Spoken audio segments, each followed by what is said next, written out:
ভালো করে ভাজা ভাজা করে নেব, যাতে পেঁয়াজের সুন্দর লালচে রং ধরে যায়। মোটামুটি মিনিট 5 সময় নিয়ে পেঁয়াজকে আমি ভালো করে ভাজা ভাজা করে নিয়েছি। এই পর্যায়ে দেখুন পেঁয়াজের সুন্দর লালচে রং ধরে গেছে। এবার আমি এখানে মিশিয়ে দিচ্ছি একটি মাঝারি সাইজের টমেটোকে ছোট ছোট টুকরো করে কেটে। টমেটো দেওয়ার পর নাড়াচাড়া করে নিয়ে এখানে পরিমাণ মতো লবণ মিশিয়ে নিচ্ছি। লবণ দিলে টমেটো তাড়াতাড়ি নরম হয়ে যাবে। লবণ দিয়ে এভাবে একটু নাড়াচাড়া করে নিয়ে এখানে গুঁড়ো মশলা মিশিয়ে নেব।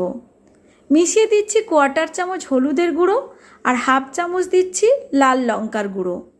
ভালো করে একটু মিশিয়ে নেব। আর তারপর দেখুন টমেটো নরম হতে শুরু করলে খুন্তি দিয়ে চেপে চেপে টমেটোকে বেশ মোলায়েম করে নিচ্ছি। এভাবেই মশলাকে ভালো করে কষিয়ে নেব, একদম সুন্দর তেল